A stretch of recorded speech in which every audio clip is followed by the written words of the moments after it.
Cordiales con todos los presentes, sobre todo al doctor Alexander Ramos Loyola.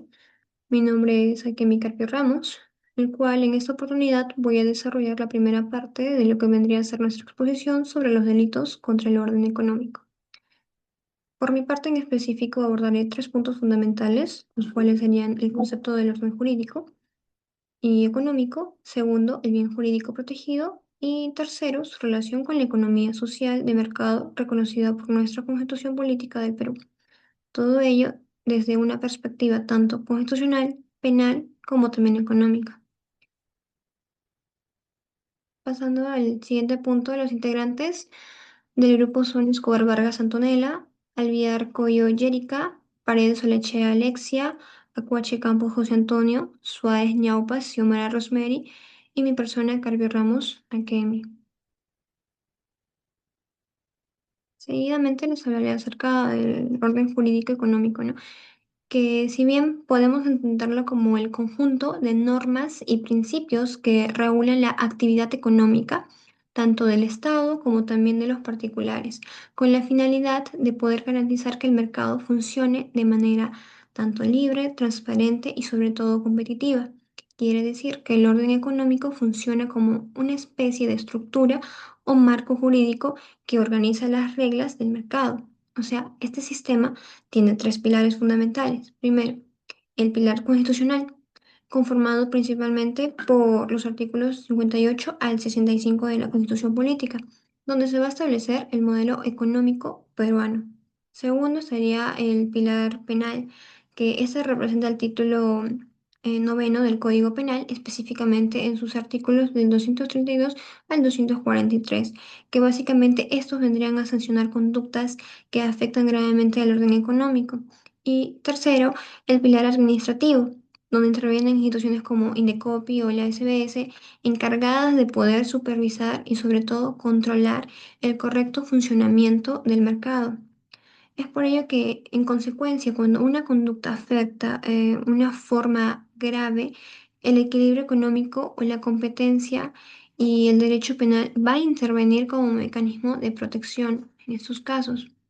Ahora, pasando a lo que vendría a ser el bien jurídico protegido, si bien es cierto que en los delitos contra el orden económico, el bien jurídico principal es justamente este orden económico, entendido como las condiciones necesarias para que el mercado funcione de manera adecuada dentro de una economía social de mercado.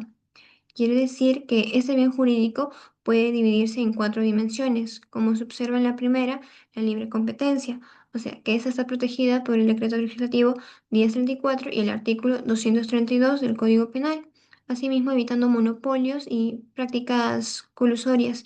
Y en la segunda dimensión estaría el sistema financiero, que está protegida por la Ley 26702 y las normas penales relacionadas con delitos financieros, buscando mantener la estabilidad bancaria y la confianza en ese sistema. La tercera dimensión corresponde a los consumidores, quienes son protegidos por el Código de Protección y Defensa del Consumidor frente a publicidad engañosa, abuso contractual o sobre todo de la información falsa. Y finalmente encontraríamos Hacienda Pública, que esa está protegida frente a delitos como la evasión tributaria, contrabando o ya sea el fraude fiscal. Por lo tanto, cuando cualquiera de estas dimensiones resultan afectadas, no solo se perjudica a una persona en particular, sino también el funcionamiento general de la economía.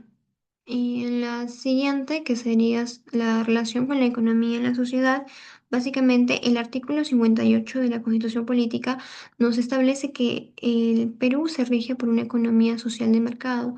Quiere decir que existe libertad económica e iniciativa privada, pero dicha libertad no es absoluta, ya que el Estado también tiene el deber de supervisar y poder corregir los abusos que pueden afectar el mercado o también la sociedad. Precisamente allí aparecen los delitos contra el orden económico, cuando los mecanismos administrativos ya no son suficientes, básicamente para poder controlar estas conductas que son graves, interviene el derecho penal como última respuesta del Estado. Esto se refleja claramente en tres aspectos. El primero sería que el Estado actúa como garante del correcto funcionamiento del mercado. Segundo, se protege la libre competencia, o sea, frente a monopolios o acuerdos colusorios que distorsionan la economía social del mercado.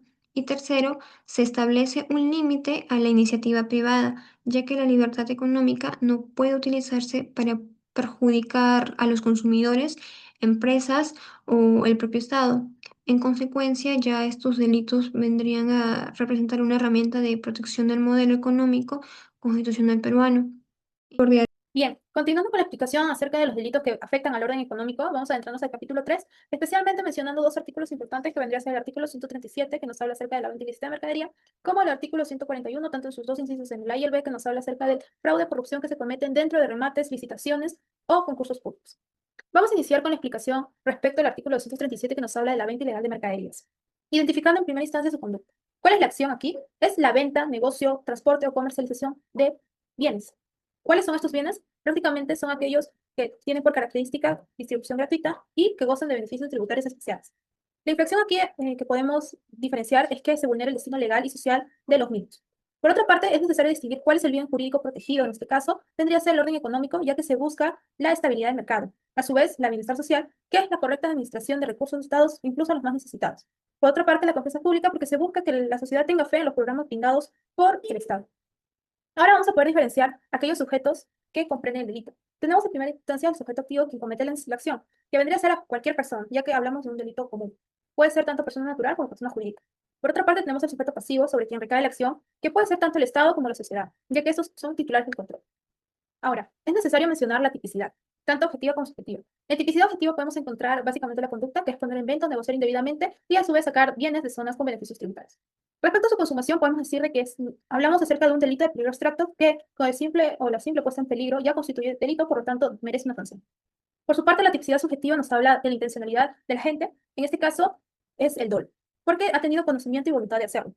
No requiere necesariamente un fin lucrativo verídico o se pueda visualizar, sino que con el simple hecho de tener conciencia de que es ilegal, ya se puede constituir como tal un tipo penal. Ahora, lo que entendemos por agravantes vendría a ser aquellos factores que van a aumentar la pena base. Tenemos al transporte, comercio fuera de zona. Respecto a los bienes tributarios especiales que gozan de beneficios tributarios especiales, tenemos aquellos que se cometen en contexto crítico. Por otra parte, tenemos a la calidad de la gente cuando este es funcionario o servidor público.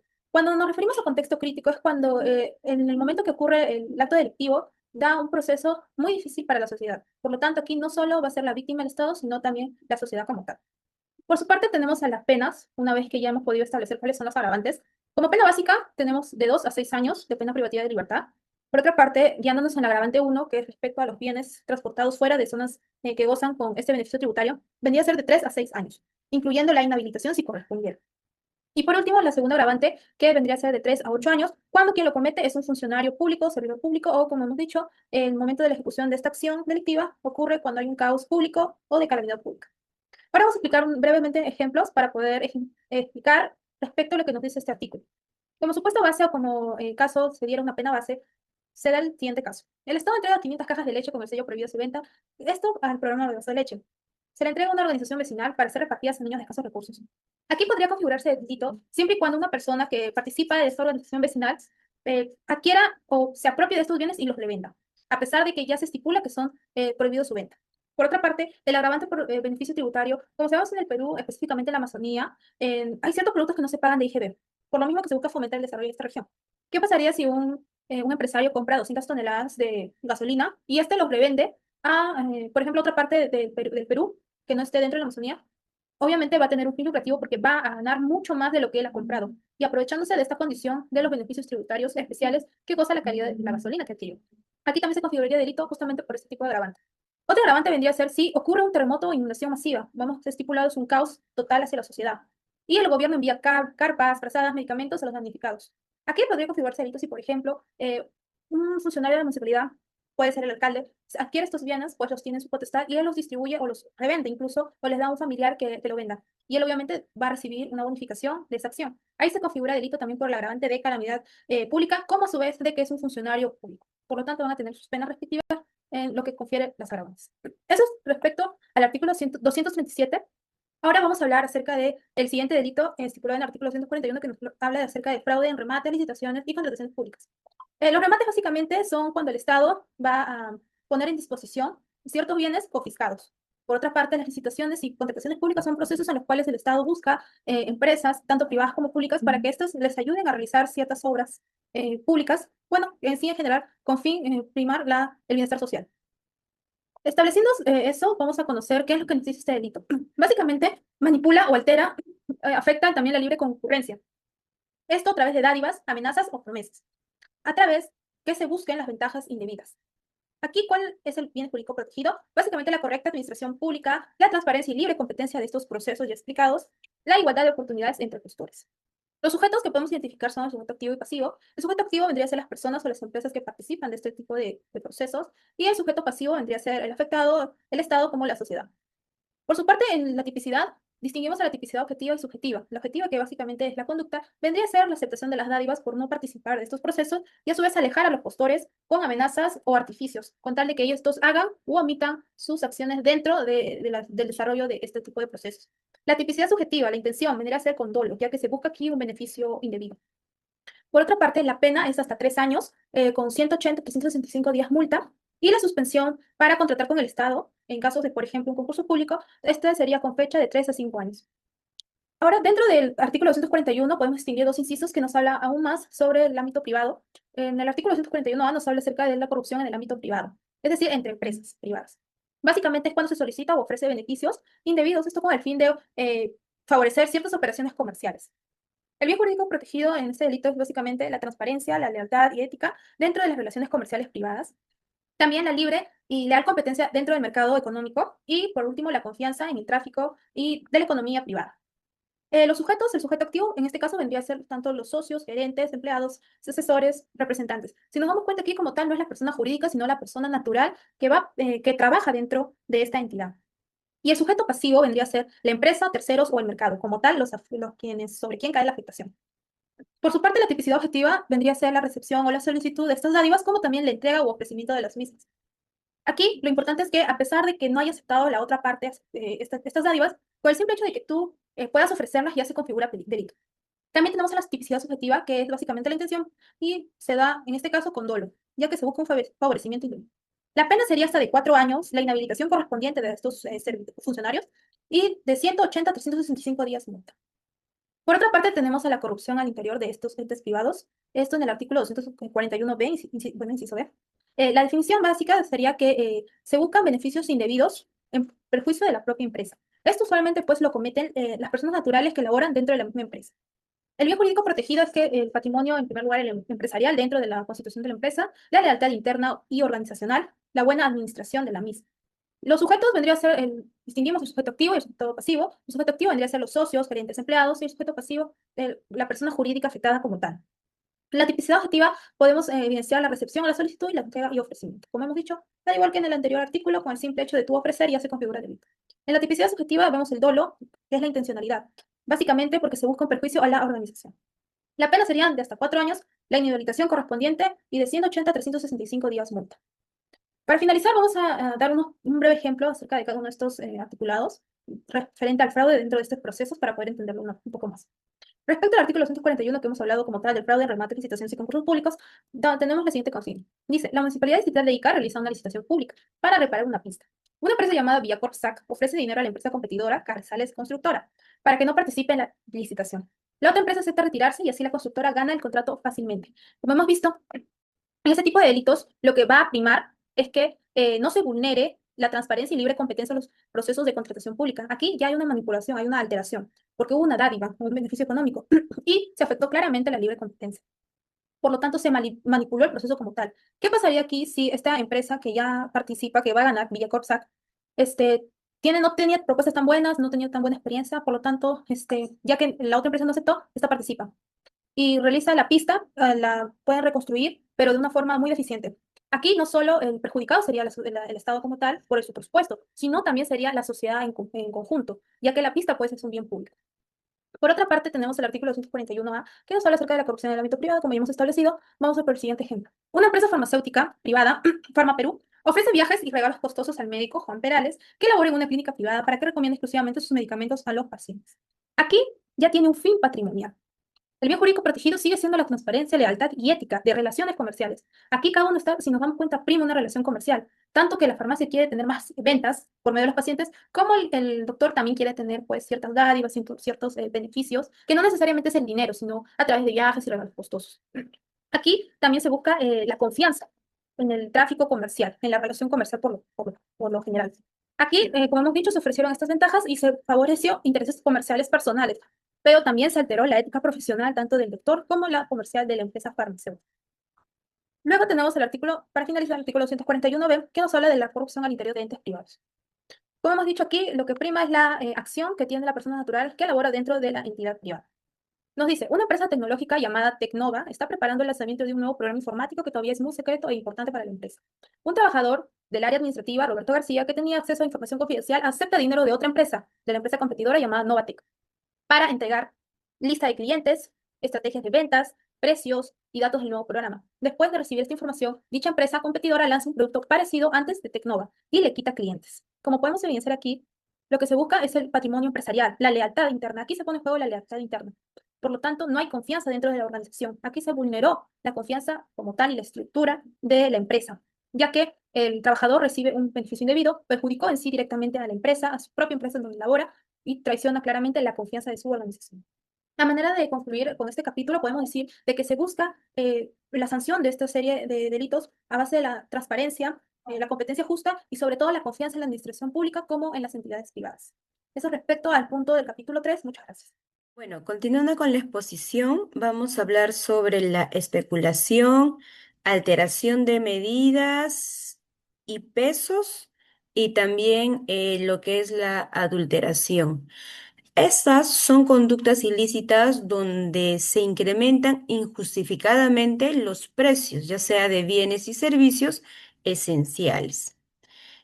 También aquí se aprovecha una alta de demanda en casos de emergencia y también de calamidades, etcétera, ¿no?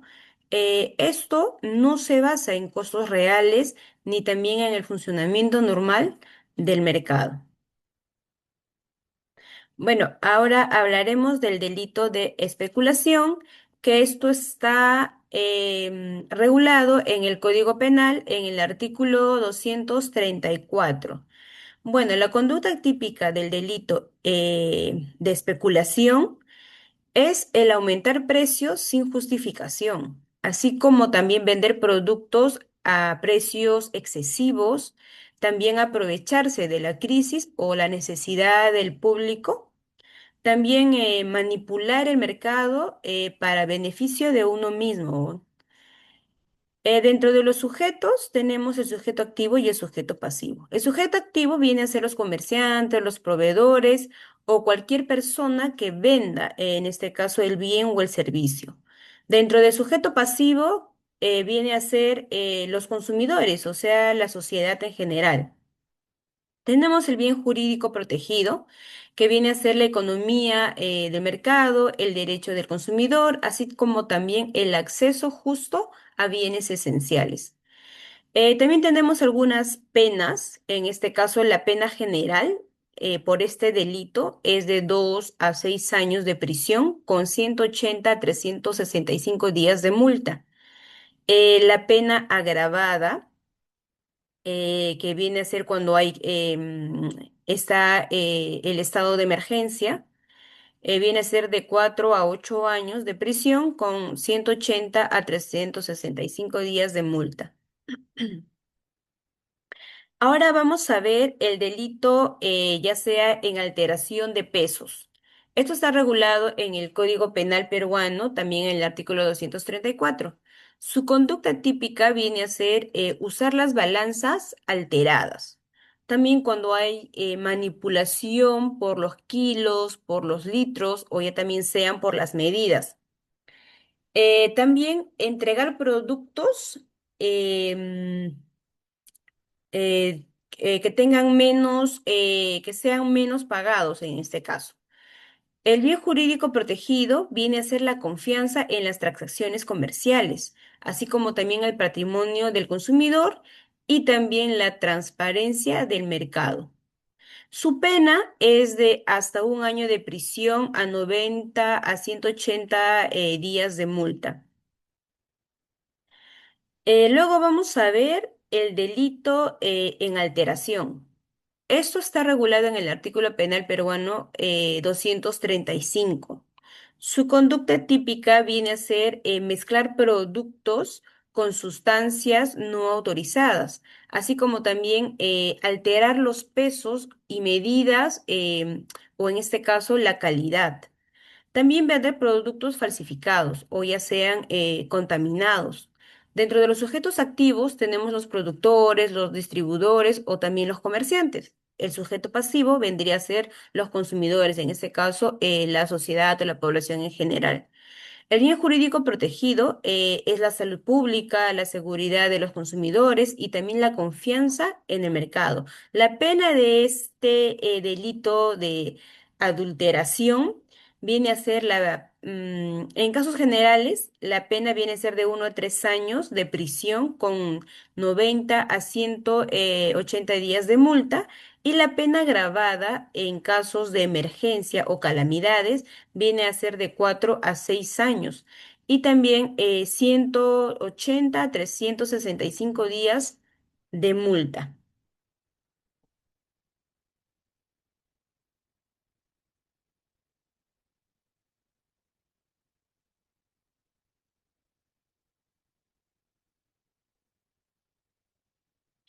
Eso sería todo. Muchas gracias. Bueno, Otro delito sería el delito de acaparamiento, que se encuentra estipulado en el artículo 233 del Código Penal.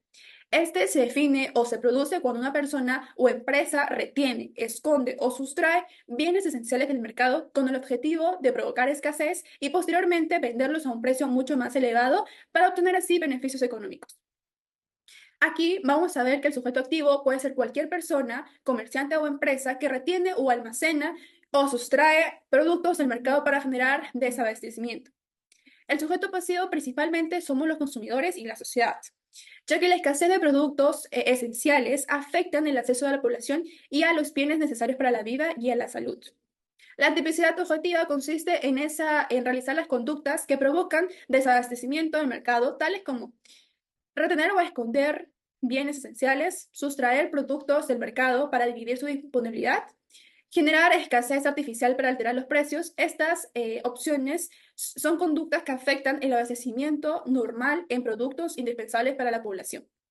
La tipicidad subjetiva aquí directamente se comete dolo, ya que el autor actúa con conocimiento y voluntad de provocar escasez en el mercado con el fin de que éste obtenga beneficios económicos, y la pena está asociada de una privativa de libertad de 4 a 6 años o multas. Hay que tener mucho en cuenta que la pena va a depender mucho en la gravedad del desistimiento y del daño causado a la población.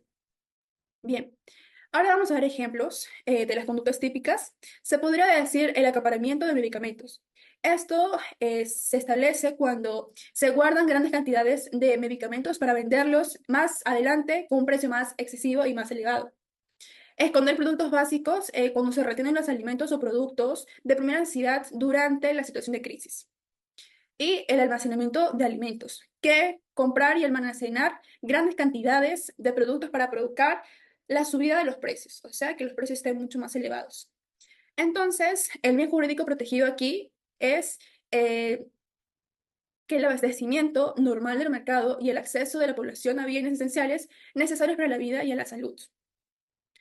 En síntesis, podemos establecer que el delito de acaparamiento busca evitar la escasez artificial y los aumentos injustificados de precios, protegiendo hacia los consumidores. Otro delito muy importante se daría estableciendo el delito del abuso del poder económico. Este se encuentra estipulado en el artículo 232 del Código Penal.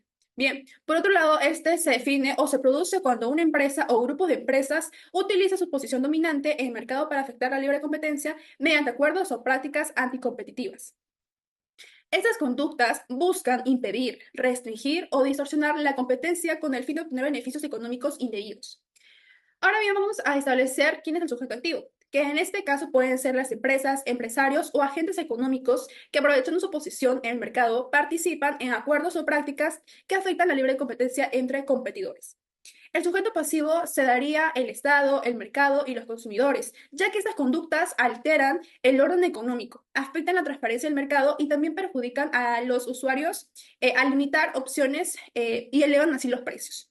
La tipicidad objetiva consiste en esa realización, en esos acuerdos o en esas prácticas anticompetitivas, con la finalidad de alterar el funcionamiento normal del mercado, tales como impedir la competencia entre empresas, restringir la participación de otros competidores en el mercado y distorsionar las condiciones normales de oferta y demanda. La tipicidad subjetiva se comete aquí directamente dolo, es decir, que la persona tiene el conocimiento y actúa con voluntad propia para elevar así los precios y perjudicar a la sociedad. La pena dada a ese delito estaría sancionado por una pena privativa de libertad de 2 hasta 6 años, así como también puede haber multas o inhabilitación. Ojo aquí, hay que tener mucho en cuenta que la pena va a depender la gravedad del daño causado al mercado y a la libre competencia. Ejemplos muy claves en ese delito se podría dar en la fijación de los precios. Esto quiere decir que las empresas se ponen de acuerdo para fijar o mantener y determinar los precios en el mercado, eliminando así la competencia entre sí. El reparto de clientes o de zonas del mercado. Esto, las empresas se ponen de acuerdo para dividir el mercado y establecer zonas geográficas para evitar competir entre ellos. Y la limitación de productos, cuando las empresas reducen de manera significativa la producción de los alimentos o de los productos.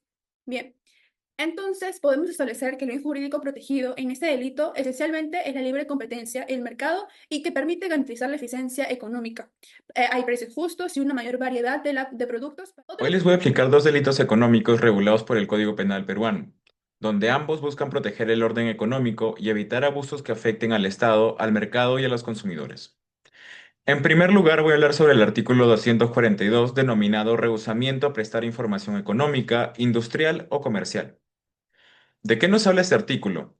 Este va a sancionar al director, administrador o gerente de una empresa o persona jurídica que se niegue injustificadamente a entregar información solicitada, ya sea por una autoridad competente o que entregue información falsa o inexacta de manera deliberada. La finalidad de esta norma es garantizar que el Estado pueda fiscalizar correctamente a la empresa. Esto es importante porque las autoridades necesitan información verdadera, esto ya sea para investigar posibles irregularidades tributarias o financiamientos comerciales. Tenemos el siguiente ejemplo. La SUNAT solicita los registros de venta de una persona jurídica para verificar una posible evasión tributaria, pero en este caso el gerente altera las cifras o esconde documentos donde podría configurarse este delito. Otro ejemplo claro sería cuando una empresa presenta balances falsos para aparentar estabilidad económica y evitar sanciones administrativas. Lo que conduce a esta conducta es considerada grave, ya que vulnera el deber de transparencia empresarial y afecta la confianza en el sistema económico. La pena para este delito número 242 es una pena privativa de libertad no mayor de 2 años o de 90 o 180 días multa. Ahora pasaré con el artículo 243 del Código Penal, denominado subvaluación de mercadería adquirida con el tipo de cambio preferencial. ¿Qué nos dice este delito? Este delito se produce cuando una persona recibe beneficios económicos del Estado, como el acceso a moneda extranjera o un tipo de cambio preferencial con beneficios tributarios. Esto para importar productos a bajo costo, pero si éste luego vende esta mercadería a precios superiores a los autorizados por el Estado, o si las utiliza para fines distintos a los permitidos, la- esto va a hacer que la lógica de esta norma va a ser que evite que la persona se aproveche de este beneficio otorgado por el Estado al obtener beneficios tributarios y un cambio de preferencial de moneda. Tenemos el siguiente ejemplo. Si una empresa recibe dólares preferenciales para importar medicamentos baratos y luego los vende a precios excesivos para obtener mayores ganancias, estaría cometiendo este delito. Otro caso para ejemplificar sería el que de una persona que importa alimentos básicos con beneficios tributarios, pero al final utiliza esos productos para actividades distintas a las autorizadas, sería un prejuicio, ya que no solo afecta al Estado, sino también a los consumidores porque se desnaturaliza el objetivo social de este contexto económico del beneficio otorgado. La pena más severa de este artículo será de 2 a 4 años de prisión, además de una multa e inhabilitación. Tenemos en cuenta que ambos artículos buscan proteger la transparencia económica y evitar abusos dentro de la actividad empresarial. El artículo 242, por una parte, sanciona el ocultamiento o falsedad de información frente a las autoridades, mientras que el artículo 243 castiga el uso indebido de beneficios económicos otorgados por el Estado. Muchas gracias. Mi nombre es Xiomara Suárez y mi deber el día de hoy es desarrollar los delitos que se encuentran en el capítulo 5 del Código Penal, los más llamados desempeño de actividades no autorizadas. Estos delitos básicamente sancionan actividades económicas realizadas sin autorización legal y que afectan el orden económico y la confianza en el mercado. El primer artículo es la intermediación transaccional fraudulenta, ubicado en el artículo 243b. Este delito básicamente ocurre cuando una persona realiza actividades propias de intermediación financiera o bursátil sin autorización y utilizando mecanismos engañosos e incluso fraudulentos. La conducta típica consiste en efectuar transacciones o inducir a la compra y venta de valores mediante fraude, aparentando cierta legalidad. Por ejemplo, una falsa empresa de inversiones que promete ganancias rápidas para captar dinero de personas. El sujeto activo puede ser cualquier persona que realice estas actividades sin autorización. El sujeto pasivo, en cambio, es principalmente el Estado, porque se afecta su sistema financiero y también son afectados los inversionistas perjudicados. El riesgo para el sistema económico sí es grave, ya que se pierde la confianza en el mercado financiero y se facilita la estafa y el fraude económico. El delito dentro del capítulo 5 es el funcionamiento ilegal de juegos de casino, tragamonedas o apuestas deportivas a distancia. Ubicado en el artículo 243c. Este delito sanciona a quienes organizan o explotan casinos, tragamonedas o apuestas deportivas sin cumplir los requisitos legales establecidos. La conducta típica aquí consiste en operar estas actividades sin autorización estatal. Por ejemplo, locales clandestinos de tragamonedas o incluso las páginas de apuestas deportivas ilegales que se encuentran en cualquier página web. El sujeto activo aquí puede ser cualquier persona o incluso empresa que administra estas actividades. El sujeto pasivo, en cambio, es el Estado también, e incluso los consumidores afectados. El riesgo económico consiste en la evasión tributaria, el lavado de activos y la competencia desleal frente a empresas sí autorizadas. Como cierre, es importante mencionar y diferenciar un delito de una infracción administrativa. La infracción administrativa generalmente puede generar multas o incluso sanciones administrativas, a más allá. En cambio, el delito implica ya una afectación más grave al orden económico y requiere ya intervención del derecho penal.